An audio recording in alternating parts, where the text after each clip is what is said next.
Let's see, let me pull up the agenda.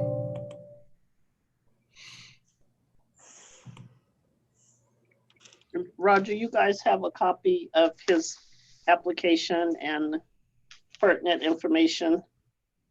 Each of you have your copy. Yes, Uh, I have mine. Was it emailed to us or? No, Kayla put it in your box this morning. Well, about 11:30 noon. Oh, is this a residential? Okay. Yes. And you're Robert? Yes, sir. Okay. Give me a second to look at this. Okay. Single family dwelling. Yes, sir. By June of 2019. Yes.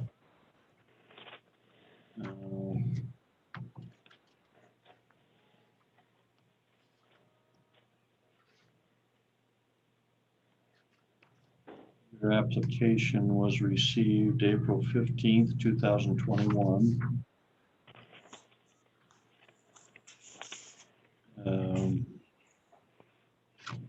And you're asking for the 2019 taxes? So from, I guess just from when we moved in, if we can have the homeowner's exemption from when we moved into the home, and I can give you the details when you're ready, but that's what we're asking for. Yeah, go ahead. Okay. I guess there are three reasons I made the mistake I did. First of all, we purchased the home with a home equity loan from our previous home we were living in. The home was in pretty rough shape and we had to do some repairs to it before we'd be able to move into it.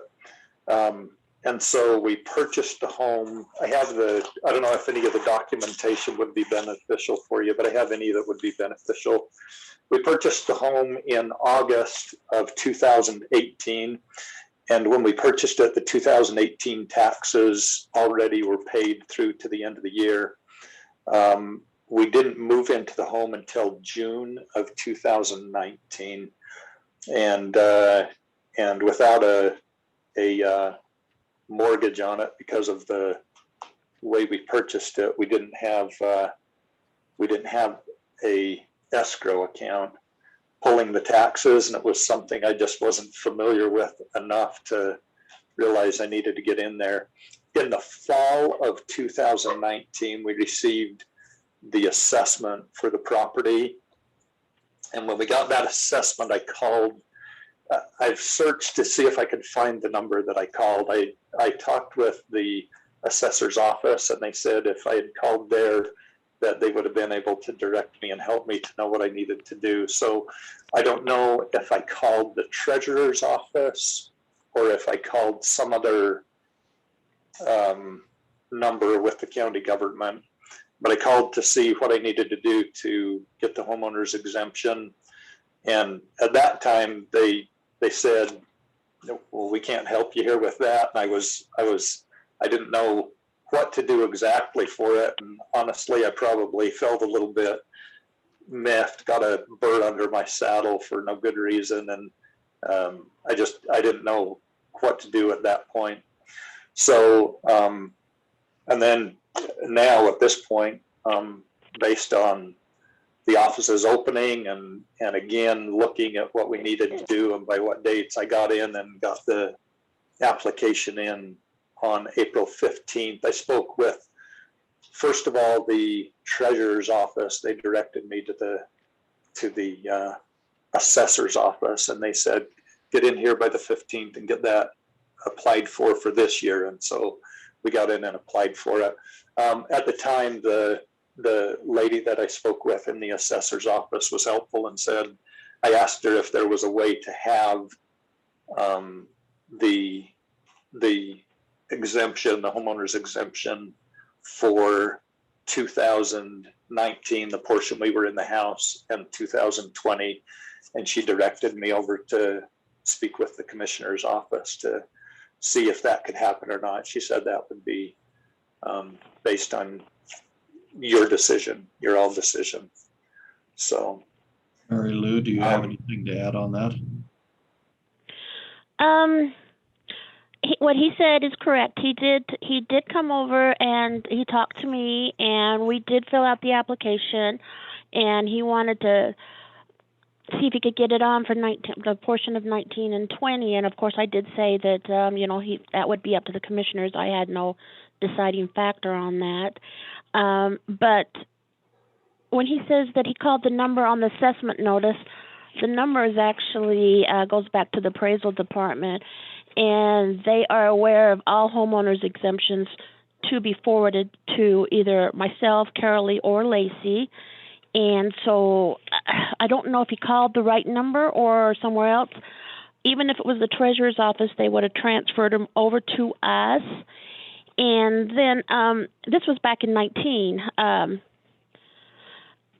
He still got a disallowed letter. We mailed it out January 31st of 2019 because of the new owners, and that would have been them. So they would have received a disallowed letter, and he also got another assessment on 2020, which didn't even show a homeowner's exemption. So he's been notified that there is no homeowner's exemption. So I don't know.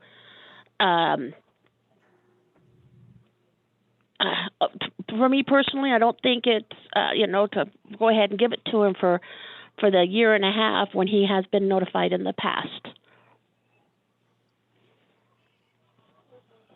Yeah, the difficult thing for us is what we review. We have a little latitude because it's a statutory deadline, and they do that so that we can't get in and decrease a lot of the value after the schools and cities and other taxing entities have approved their budget, because we have no way of going back and reclaiming that back. sure. What we usually look for is if there's been an error, material effort on the side of the assessor's office. In this case, unless one of the other two commissioners can see one, I can't find one. No, I don't see one either. At first, I thought maybe it was a complication of COVID and our office shut down a year ago and that, but it wasn't. It was previous to that. And so I don't really see where an error's been made. It's unfortunate that, the information didn't get to you as needed or it was misunderstood, but I don't see an error in our assessor's office, not knowing what the conditions of the phone call were. I mean, I'm not doubting what you got, but we just have no way of knowing exactly what happened there.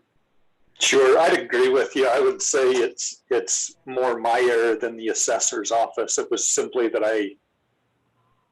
it was new. It was a different realm for me than I'd experienced. And I think probably with that, I just didn't know how to go about it. Yeah. Chairman, can I ask a question? Uh-huh. Robert, when did you start receiving mail at that address? I imagine that we started receiving, I looked back at documentation that we had as far as when we started receiving mail at the address, and I think it was in June of 2019. I found that we had a letter from my wife changing her driver's license, and the date on it that we got was on June 19th. So it was in June that we would have started to receive mail here, because that was mailed right here to Brookfield Lane.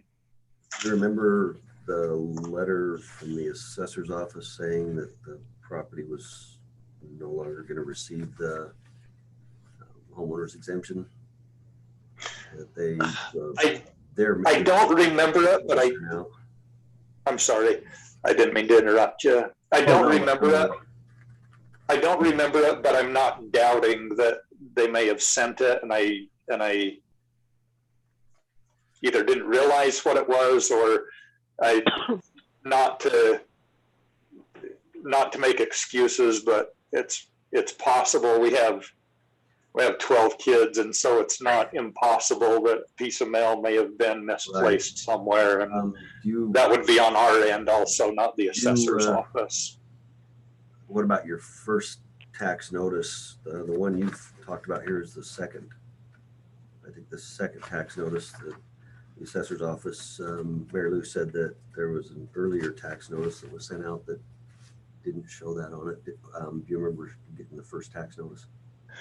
I don't remember the first tax notice specifically, but I think I probably received it because there was a discussion that I had with our realtor based on the taxes being through 2019, and I had asked him something about that, or sorry, 2018, I'm sorry. I remember talking with him about that, something just to know that the taxes were through to then, and it may have been precipitated by receiving that first tax notice, and that would be my guess. But I don't remember a specific notice per se, but I bet that's what precipitated the conversation with him.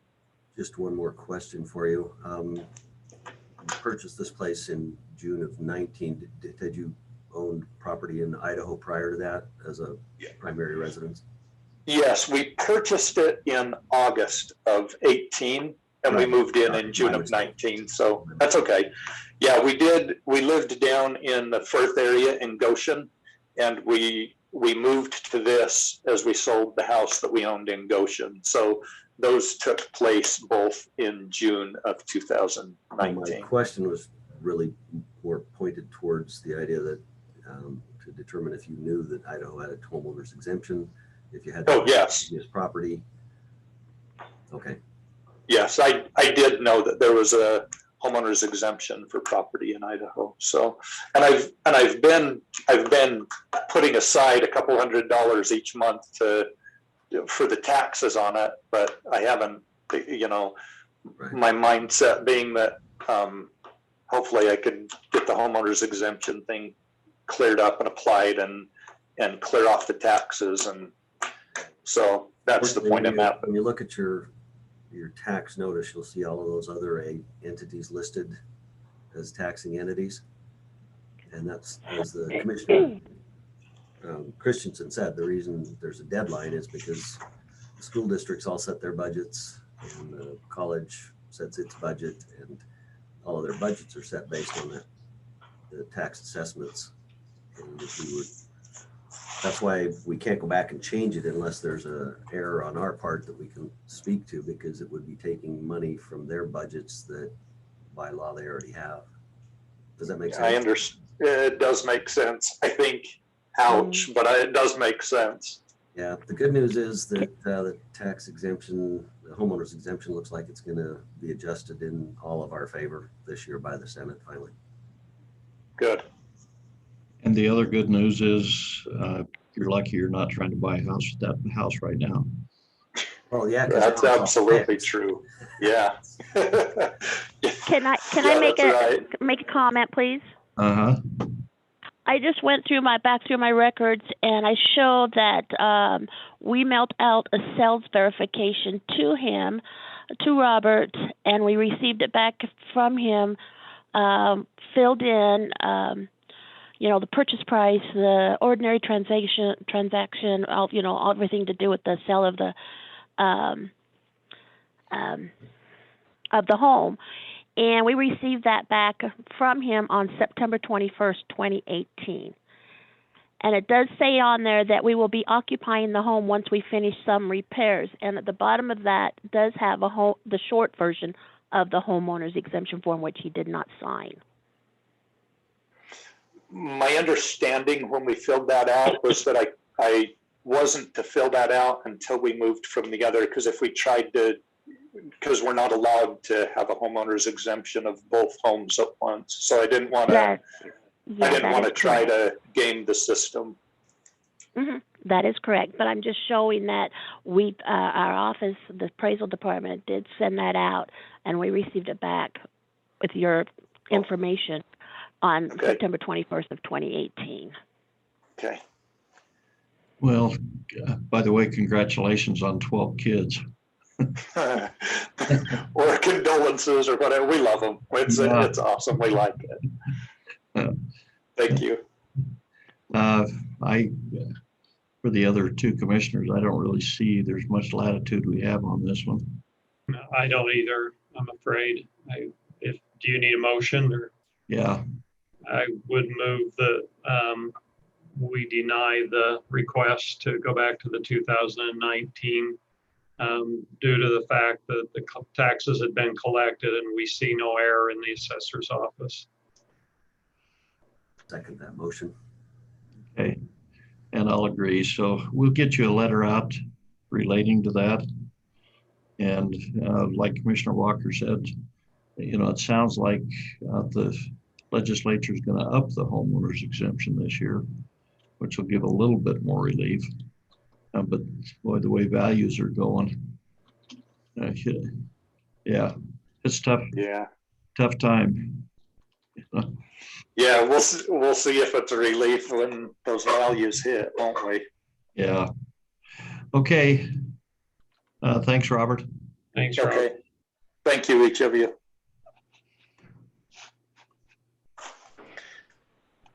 Is there anything else I need to do, Ruby?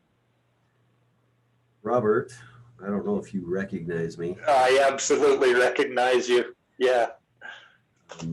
I kind of wish we'd have held on to our house around the corner there, the way property values have changed since. Yeah, no We kidding. sold our house on Ross 2011. Mm-hmm.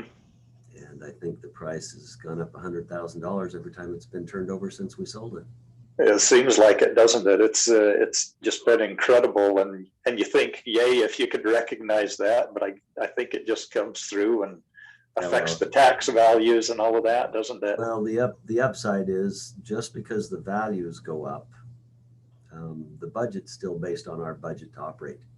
So our budget doesn't go up at the rate the assessed values do. Thank heavens. Yes, because I still own a house. Yeah. And, it's crazy. We this Sunday had our records moved out of the 8th ward. Did you? We're Well, couldn't wherever justify they're. it anymore with Arlene passing away. Yeah. So we're up in Swan Valley now, but Okay. it will always be home to us and our kids. Well, we love it here. We feel like it's just a fantastic place. So, And yeah. unfortunately, we kind of missed the getting back to post-COVID, get back to church thing. So Yeah. Yeah, we've still been just meeting from home on that, just tuning in with them from home. But well, we kind of watch, what the church authorities are doing and try and behave like them. So yeah, it's kind of a safe bet. That's right. Yeah. Well, it was good seeing you. Sorry we couldn't. Well, I figured I at least could ask, and she was helpful from the assessor's office, saying, "Here's how you go about it." And, Yeah. And all I can say is darn it and ouch, and I guess I'll save some more nickels and get that corrected then. Get all those kids out mowing lawns. There you go. That's exactly right. All right. Well, we'll talk to you some other time, I'm sure. Yeah, it's good to see you, John. Thank you. Bye. And Ruby, thank you. You're welcome. And we'll get a letter sent out to you. Okay, sounds good. Okay. And I'll get that arrears number taken care of. Yes. Okay. Well, take care. Thank you, Ruby. All right. Bye. Bye-bye.